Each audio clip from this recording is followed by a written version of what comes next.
Hi, this is Matt with Reed's Custom Food Plots. I want to welcome you to our shop here in Mosinee, Wisconsin, where today we're just starting to get ready to hit our spray season and get our sprayers calibrated and ready to go. As most of you know, the prices of chemicals have gone through the roof, and the days of just dumping chemical in a tank and putting it on the field and hoping for the best are long behind us. Precision spraying has become very, very important, and we're going to talk about how you even set up an ATV sprayer like this to spray as precisely as possible so that when you hit the field, you're as effective both in killing weeds and on your wallet as you can be. All right, as you start setting up your sprayer, there's a couple of key components that you need to be aware of that you have complete control over that will make or break your spraying experience in the field. The first of those components is the pressure gauge on your tank. There's a number of different settings that you can set that pressure gauge to, from as low as probably 20 PSI up to 60, 70 PSI, and it's gonna control the volume of flow that's coming out of that tank. The second piece that works right together with that pressure gauge is actually the tips that go in your sprayer. So tips, I can see here, I've got a yellow one and a purple one, and these tips control the end result that's coming out of the nozzles themselves. So setting your pressure in conjunction with your tips is going to control how much volume is actually coming out of your tank and actually getting to the ground. So you know about your pressure gauge, you know about your tips, but the question becomes, how does that all fit together? The answer to that question is usually found in a chart from your tip manufacturer. So in our case, we use a lot of tips from a company called TJet. The tips that we use most often are the XR tips. We go to a chart for XR tips. All of the XR tips are listed down the left-hand side, and for each of those tips, it's going to tell us what spray pattern they are, whether they're an 80-degree tip, 110-degree tip. It's going to tell us the expected droplet size, whether it's a fine droplet size or a coarse droplet size. It's also going to tell us approximately how many gallons per acre are going to be coming through that tip at various pressures and various speeds. Okay, I want to take just a second to explain how we use this TJet chart to figure out the volume of liquid that's actually coming out of this sprayer with various tips at various pressures and various speeds. So as we look at spray season coming up here, we're going to be using the XR8002 tip. With that tip, we know if we're spraying 30 PSI and we want to target 10 gallons an acre, we come over until we find 10, so we're at 10.1.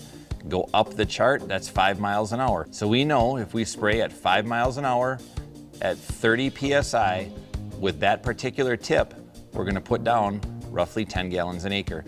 It's a great place to start as you get your spraying going. If you find that you're spraying a little heavy and you got a little too much going down, you can either back your pressure down or you can speed up to put that down a little bit quicker. If you're putting it down a little bit light, you can increase your pressure or decrease your speed, and that will change the volume that's getting to the ground. So in the effort to help you be as efficient as possible and put the least amount of chemical down as you can and still be effective, I want to talk just a little bit about overlap. Now, this sprayer itself is about 12 feet wide, and you're going to want to have a little bit of overlap, but too much overlap, you're going to use a lot of extra chemical. You can get foam markers for ATV sprayers. They're a little expensive. I don't see a lot of guys running them. But instead what we do is we just take a couple quick measurements to know about where we should be when we get into the field as far as overlap is concerned. So the simple way to do it, just take a tape measure, and you're gonna measure from the center of the tire out to the end of your boom. And so in this case, that's about 45 inches, something like that. So we know from the center of the tire to the outside of the boom is 45 inches. If we double that, we know now that our tire tracks should roughly be about 90 inches apart, and we're gonna have perfect spray pattern going through that field. We don't have too much overlap, and we won't be missing big swaths as we go. So if you're really the technical type, and don't want to just use the generalities of those first charts we looked at, the other thing TJet gives you is actually some technical information on exactly how to figure out how much liquid is coming out of your tanks right down to the ounce. So there's a number of charts and calculations in here. It's going to involve a stopwatch and needing to measure some liquid and catching liquid over a period of time.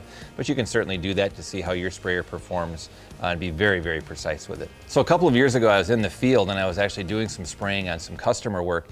And I had a resident across the street come over and ask me, he said, I can't figure out how my sprayer works. It says I'm supposed to put down 1.5 quarts an acre of this weed killer. And he had a sprayer about the size of the one behind me. He says, I put 1.5 quarts in there, and he said, I started spraying and it was gone almost instantly. And I don't know how I'm supposed to get 1.5 quarts an acre to the ground. Well, it's important to remember that there's a big difference between how much liquid the sprayer puts out versus how much chemical is going to be required on the label. So when it says you need 1.5 quarts an acre, for example, of glyphosate, you're going to need water to carry that chemical all the way to the ground. When you look at those charts and whatnot that are in the various books, those are designed to tell you the total amount of liquid that's coming out. So if you've got 10 gallons per acre coming out of this, you want part of that 10 gallons an acre to be about 1.5 quarts of chemical in that case. That way you know you're putting down 1.5 quarts an acre of that chemical. You don't have to worry about water diluting the chemical or anything of that sort. The water is just simply a carrier to make sure that you get the total amount of chemical necessary to do the job that you're looking to do. So after working through all of the calculations and learning about your tips and all of those kinds of things, it might be just helpful to tell you exactly how we run this particular piece of equipment. And it's something that you could just pick up and go with yourself. We generally run the XR8002 tips when we're doing summer spraying and we're spraying glyphosate or generic Roundup.